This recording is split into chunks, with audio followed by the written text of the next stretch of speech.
Mas agora a gente começa o programa com uma coisa que é muito alegre, dá alegria, dá saciedade, que as mulheres amam, principalmente no período de TPM.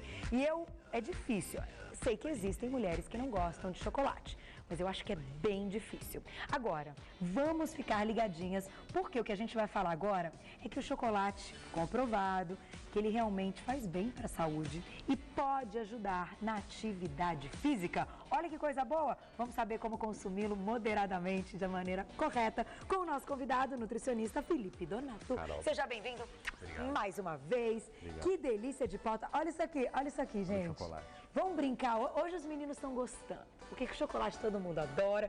Tem aqui alguns exemplos Sim. de barras que você já vai explicar a composição Sim. pra gente. Uhum. Mas vamos começar então com essa comprovação. Foi comprovado Foi. que o chocolate ajuda na atividade física. Sim. Que tipo de atividade física? A gente tem, primeiramente, a fonte do chocolate, né? Relacionada ao cacau. Então, a fruta que a gente está vendo aqui. Tá lindo isso, olha que maravilhoso. Você cacau. tem aí o cacau, é a base, né? De Tá. você ter as fontes de antioxidantes que vão ajudar na atividade física. Entendi. Então, o cacau, ele vem de uma parte histórica, né? Do Teobroma cacau. Chama alimento dos deuses. Então o povo maia usava o cacau para fazer um néctar com baunilha e mel e só a realeza podia tomar. Nossa, que chique. Aí, ao longo, Cristóvão Colombo pegou o chocolate aqui da América do Sul, levou para a Europa e aí cresceu grandemente o consumo desse alimento. Então começa a partir dele, do cacau. Perfeito. Tá? Então, é o alimento dos deuses. Só que graças a Deus hoje todo mundo pode comer o seu pedacinho de chocolate, desde que seja com moderação. Em que situações, então, a gente deve aliar ele à atividade física? É assim, quando a atividade física é realizada, você tem uma produção muito grande de estresse oxidativo, produção de radicais livres. Isso é verdade, né? Na corrida, muito, né? Principalmente no exercício aeróbio. Tá. Né? Então, a proposta é que o cacau, dentro do chocolate amargo, acima de 75%, 70%, ele tem uma função antioxidante. Começa por aí. Entendi. Aí ele também pode agir no relaxamento arterial. Então as artérias ficam mais saudáveis com o consumo do chocolate amargo. É como se é aquela história de afinar o sangue, quando que as pessoas falam. Mais né? ou menos mais isso. ou menos isso. O sangue, então, melhora a circulação. Porque o foco do cacau, né, do antioxidante do cacau, é no endotélio, onde reveste a artéria. Então ele relaxa a artéria, fazendo com que o fluxo sanguíneo passe com uma facilidade maior. Entendi. Olha que bacana, isso eu não sabia. Isso é importante. Agora, como você citou, aproveitando o assunto de atividade física, que eu acho legal a gente tocar nesse assunto, já que a gente está falando de chocolate aliado ao exercício. Você disse que as atividades, principalmente as aeróbias, então aquelas que a gente aumenta aí a frequência cardíaca, bike, né? Corrida, bicicleta, depende da intensidade. Normalmente tem um oxigênio, né, no metabolismo do exercício físico. Então, tudo que você tem ao longo de tempo, quando você faz por mais tempo, você tem um uso maior do oxigênio durante o exercício Até uma aula de step gasta muito você também, tem né? intensidades, né? Tá. Tem intensidade que vai proporcionar o uso do oxigênio no metabolismo. Agora, por que nesse tipo de atividade a gente produz mais radicais livres se a atividade física é ótima? Pois é. É assim, é uma produção boa de radicais livres quando o exercício está dentro da capacidade do indivíduo. Tá. Então, exceder o exercício pode ser problemático também. Então, esse vamos colocar, excesso que pode prejudicar. Exatamente. Então, Entendi. durante o exercício físico, nós temos ali as usinas do músculo, que é a mitocôndria. E a mitocôndria é onde você tem o oxigênio participando da produção de energia. Tá. Só que, infelizmente, 5% dessa energia vai ser gerada radical livre. É o custo que a gente paga, né? É o preço que a gente paga pelo oxigênio. Não tem jeito. Inevitavelmente. Sempre ele vai ser produzido mesmo que respeitando o tempo de cada um numa quantidade pequena. Exato. E para diminuir, então, esses radicais livres, ou mesmo o problema que eles causam no nosso organismo, porque o que acontece? Quando a gente produz muito radicais livres, a gente envelhece. A célula recebe esses radicais livres como uma agressão. Então, você agredindo a célula, ela morre mais rápido. Tá. Então, o envelhecimento acontece mais rápido. Olha que contradição. A atividade física é ótima, mas ao mesmo tempo produz mais radicais livres. É a dose. É a dose. É a dose. É igual o remédio, a história do veneno. Exato. E tudo mais. Então tem que tomar cuidado com isso. É a dose que faz o remédio. Aí então entra o nosso amigo chocolate. A proposta é que o cacau, né, com aí o veículo do chocolate amargo, tem essa função antioxidante. Tá. Então ele tem catequinas, que são substâncias químicas naturais do próprio cacau, que tem essa ação antioxidante. Entendi. E atualmente você tem função não só no endotélio, mas também na parte cerebral. Você tem estudos saindo na Dinamarca, principalmente, que 30 gramas de chocolate amargo de manhã faz com que a pessoa ingira menos alimentos ao longo do dia. Nossa, que interessante. Só então, tem que ser então 75% cacau. 70% de cacau. 70% pelo menos. Qual que é desses que estão aqui? Aqui no caso a gente tem 60%. Tá, esse é o de 60%. Esse é o 70%. 70% ao lado. Esse é o 75%. Esse já é bem mais escuro, bem mais amargo. E aquele é 85%. Já tem até com 85%. Eu não achei maior do que isso. 85%. É pelo paladar, na verdade, né? Porque mais do que isso ele não fica difícil, muito né? palatável. Então, peraí. Então vamos agora retomar do chocolate, que depois eu tenho mais perguntas para te fazer ligadas aos radicais e livres, que também são importantes. Quando a gente está falando do chocolate, a gente adora aquele chocolate ao leite. Ai, que delícia, chocolate ao leite. Derreter a barra de chocolate ao leite é muito bom, né? Aquela comer de colher e tudo mais. O paladar. Não é minha intenção deixar ninguém com vontade, mas eu tenho que te perguntar. Sim. O chocolate ao leite, comparado a esses chocolates que estão aqui de 60%, 70%, 75%, ele não vai oferecer os mesmos benefícios, porque ele tem menos cacau, é isso? Exatamente. Então, no caso, o que ele tem para deixar aquele sabor delicioso do chocolate ao leite? Olha, o chocolate, ele tem as substâncias que têm uma ação direta na parte do hipotálamo que gera prazer. Então você comendo chocolate ao leite misturado com açúcar e um pouco de cacau, que é a mistura básica do leite, você tem uma liberação muito grande de dopamina. Entendi. Por isso que na hora dá aquela sensação de prazer, ai que delícia esse chocolate. Exato, é a mistura. Só que isso causa um disparo em algumas pessoas que ela não consegue parar de comer. Entendi. O chocolate. Ativa alguma coisa que... É um sistema de recompensa, que aquele gosto, aquele sabor marca tanto a pessoa que ela fica acostumada e ela come demasiadamente. Olha que interessante, então tem que ter muita cautela, porque o ao leite não entra nessa parte de ajudar na atividade física. Não. São só estes daqui.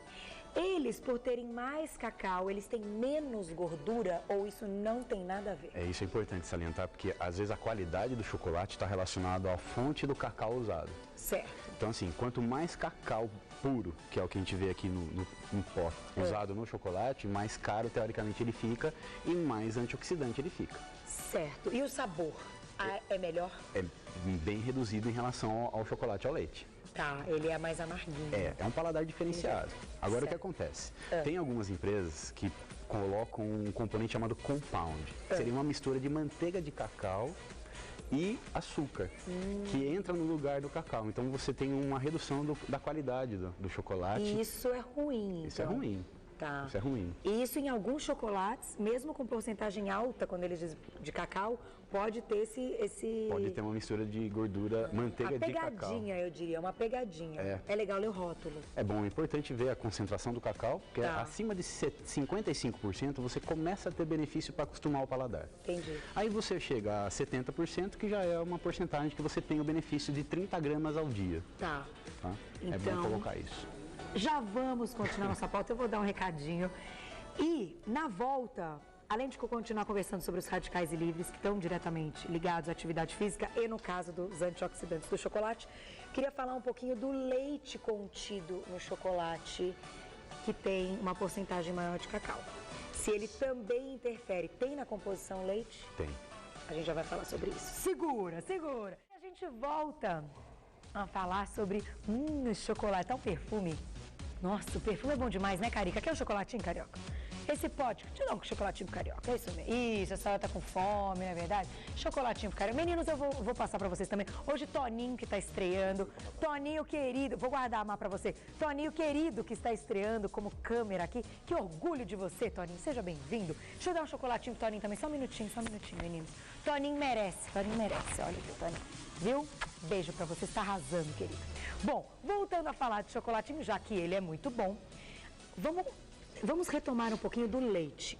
Quando a gente fala de chocolate, dizem que o que vai dar todo o sabor ao chocolate é a qualidade do leite que vai no chocolate. Nesses casos deste chocolate também vai leite. Sim. Isso muda alguma coisa, a absorção do nosso organismo? Pode mudar o fato dele ficar com menos antioxidantes? Na verdade, Carol, é uma mistura com uma proporção menor de leite. Tá. Ele existe. Então, o leite você pode ter, por exemplo, 65% de leite, mais açúcar e mais 30% de cacau. Tá. Então, o que acontece? No cacau, o 70%, você tem uma porcentagem menor de leite e açúcar. Entendi. E o sabor vai se diferenciar. Por isso. Por isso. Entendi. Então ele fica até menos cremoso, né? Ele é bem diferente do chocolate ao leite. Mas não deixa de ser saboroso. Não, de forma E já que faz bem, é legal a gente saber. Então, chegando algumas perguntinhas, eu já vou te fazer. A gente, aliás, vai ter uma parte do programa daqui a pouco só para tirar as dúvidas de vocês. Então, podem mandar. @Carol_Minhoto. O que vocês quiserem saber a respeito aqui do nosso chocolate, pode mandar, que o doutor vai responder tudo. Uma dúvida. Pode falar. Quando a gente deve ingerir o chocolate? Antes ou depois dessa atividade física? Olha, ele pode ser colocado no pós-treino, como você pode aproveitar o efeito do valor calórico do chocolate, que em 30 gramas tem aproximadamente 120 a 150 calorias, e você repõe uma parte de glicose que o atleta teve o gasto durante o exercício e aproveita os benefícios do cacau. Perfeito. Então seria um pós-treino acompanhado de outros alimentos, fazeria parte de uma refeição boa num pós-treino. O carboidrato desse chocolate pode ajudar também antes da atividade física, dar uma energia antes da atividade física. Precisa ser contabilizado o quanto que a pessoa vai comer no pré-treino. E aí, dentro dessa mistura alimentar, eu posso incluir ou não o chocolate. Entendi. Então, isso também tem que ser feito com cautela e com um profissional, né? Não adianta, hoje eu vou comer uma barra, metade da barra de chocolate, porque eu vou correr não sei quanto e vai ficar tudo bem. De repente, não fica tudo bem. Exato. Tá. É assim, para uma mulher, se aí você considerar um lanche de 150 calorias, se ela comeu o pedaço de chocolate mais alguma coisa, ela pode extrapolar essas 150 calorias, porque só o chocolate contém isso de valor calórico. Por exemplo, essa quantidade aqui, ó, meninas. 30 gramas. Isso aqui nos deixa já saciadas. Isso. 30 gramas. 30 gramas. Quantas calorias a gente tem em 30 gramas de chocolate? No chocolate com o cacau a 55%, você tem 136, 150 calorias. Depende da mistura. Mas é uma média, pode colocar 120 a 150 calorias. Legal. De média. Se ela quiser tomar o café da manhã, comer o pão, tudo bonitinho, treina, então ela faz a musculação e um exercício aeróbico, que uma corrida, uma bike, e depois está com muita vontade de comer um chocolatinho. Esse quadradinho fica legal? Seria uma refeição de 150 calorias no pós-treino. No pós-treino. Exato. Ou até um lanchinho da manhã. O horário vai muito individualmente da pessoa, né? À noite pode? Então, aí... Aí pegou, à noite é mais Vamos complicado. contabilizar o valor calórico, é importante isso. Tá. Então, tudo pode depende da quantidade. Entendi. Então, assim, pessoal, eu não comi a minha porção de carboidrato à noite e eu estou a fim de comer um chocolate. Pode? Então, a gente faz uma troca, uma barganha. Tá. Essa é a questão principal. Agora, E tem que ser esse chocolate, não vale o chocolate ao leite. É uma marca. Que nesse caso não vai ter o benefício e vai ter mais gordura do que é possível. Exato. Outra coisa que eu quero te perguntar, já que a gente já falou antes do treino, pós-treino, quem não faz o bendito treino? Coloca o chocolate aonde? Pode comer o chocolate? Não pode. Vai ter que reduzir, não pode ser todos os dias, vai ter que ser uma vez por semana, e aí? A contagem calórica é o problema maior, porque a pessoa não gasta, né? Então fica mais reduzido ainda o valor calórico. Então, assim, as pesquisas mostram que o benefício dele é em torno de 30 gramas. Não mais do que isso.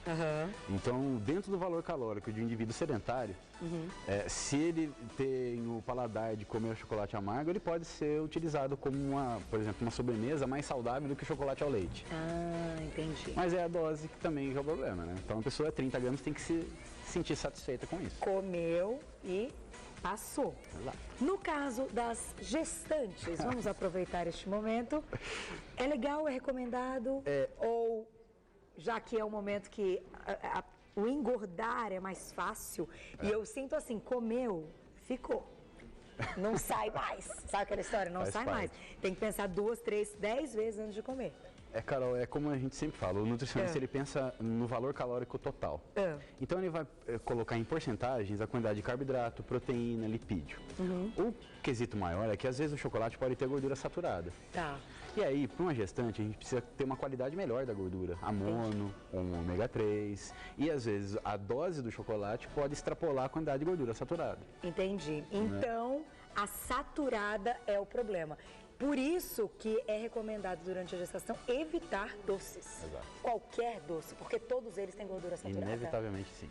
E eu concordo com vocês. Tem que evitar mesmo. Dá vontade? Dá vontade, mas não pode. Ontem, contar a verdade pra vocês, eu não comi o bolo. Eu não comi. O bolo acabou também. Foi um negócio de louco. Quando o bolo acabou. Eu não comi. Eu comi um pedacinho do bolo que as meninas fizeram pra mim na segunda. Que a gente antecipou um pouquinho o aniversário na nossa comemoração, eu e as meninas. Mas o de ontem eu não comi. Porque tem que pensar mesmo 10 vezes, várias vezes. Aí você pensa tanto que daí você perde a vontade. Aí de repente esse é o truque, né? Exatamente. Vamos fazer o seguinte, chegaram várias perguntas. Daqui a pouquinho vou fazer a pergunta da Jaque. Vou fazer a pergunta também do Kaique. Ele está falando como a gente identifica no supermercado que é o bom, o que não é. A gente vai falar do rótulo. Tudo isso daqui a pouquinho. O Dr. Felipe Donato volta ao programa, então vá mandando as suas dúvidas e daqui a pouquinho a gente vai retomar essa pauta muito legal. Vou agradecê-lo por esse primeiro momento. O site é o www.nutriu.com.br. Telefone 0 operadora 11 2532 6858. 2532 6858. Doutor Ricardo, está bem? Tá bem. Beijo para o Ricardo Zanotto, que a gente adora, eu também adoro. Querido, obrigada.